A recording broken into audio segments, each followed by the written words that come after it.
तो कैसे हैं प्यारे बच्चों सब, उम्मीद करते हैं कि आप लोग बहुत अच्छे तरीके से होंगे और सब कोई बहुत अच्छे तरीके से पढ़ाई कर रहे होंगे। तो फिर से हम लेकर के आ गए हैं आप लोग के बीच में एक्सरसाइज 5.2 का क्वेश्चन नंबर 17, मतलब 17 नंबर क्वेश्चन। इसमें दिया हुआ क्या, एपी बराबर 3,8,13,253 में अंतिम पद से 20वां पद ज्ञात कीजिए। मतलब यहाँ अगर अंतिम पद देखे तो 253 दिया हुआ है और यहाँ पे कह रहा है कि अंतिम पद से 20वां पद यानी 820 हमें ज्ञात करने के लिए कह रहा है। तो अगर हम यहाँ देखें ये एपी जो दिया हुआ तो इसमें कितना का अंतर है, 4 अंतर इसका देखते हैं तो 3 से 8 हो गया, तो यहाँ 8 से फिर 13 हो गया, तो यहाँ अंतर कितना का है, 5 का अंतर है यहाँ पर। तो 5 करके बढ़ रहा है। तो हमें कह रहा है इस क्वेश्चन में कि अंतिम पद से क्या चाहिए, तो अंतिम पद अगर 253 दिया हुआ है तो 253 से हमें अगर आएंगे तो हम 5 करके घटते जाएंगे, तब जो हमारा एक एपी बनेगा। तो हम फिर एक दूसरा एपी बनाते हैं। एपी जो बनेगा वो हो जाएगा, पहला पद जो होगा 253 और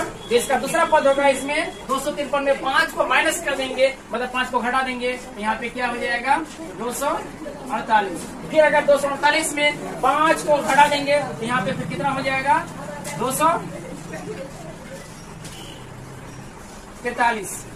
इसी तरह से एक एपी बन जाएगा। यहाँ पे अगर हम देखें ए का मान कितना हो जाएगा 253, ए का मान 253 हुआ। और अगर डी का मान अगर देखें तो यहाँ पे डी का मान कितना हो जाएगा 248 में 253 को अगर माइनस करेंगे यानी घटाएंगे तो यहाँ डी का मान आ जाएगा -5।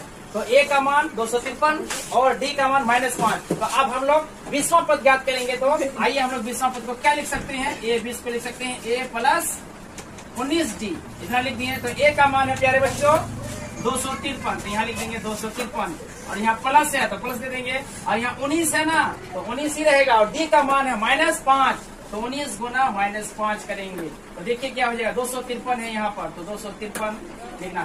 प्लस गुना माइनस, आप लोगों को पता होगा कि प्लस गुना माइनस होता है, तो माइनस, और 19 गुना 5 करेंगे तो 19 × 5 = 95 होता है, तो 95 लिख दिए। उसके बाद हमें अब करना क्या है, 253 में 95 को माइनस करेंगे। तो देखिए माइनस करते हैं तो कितना बचेगा, यहाँ 3, यहाँ पर 5 है, तो एक इससे उधार लेंगे तो कितना 13 में 5 को माइनस करेंगे तो बचेगा 8, या कितना बचा 4 बचा है। फिर इससे एक उधार लेंगे तो 14 में फिर 9 को माइनस करेंगे तो 5 हो जाएगा, और यहाँ कितना बचा है 1 बचा, तो 1 को लिख देंगे। यहाँ से हम लोग 20वां पद है यानी ए 20 प्राप्त कर लिए। ए 20 का मान कितना आया 158 आ गया, तो ये हो गया इसका फाइनल आंसर। तो उम्मीद करते हैं कि आप लोग इस क्वेश्चन को बहुत अच्छे तरीके से समझ गए होंगे। बहुत बहुत धन्यवाद, शुक्रिया।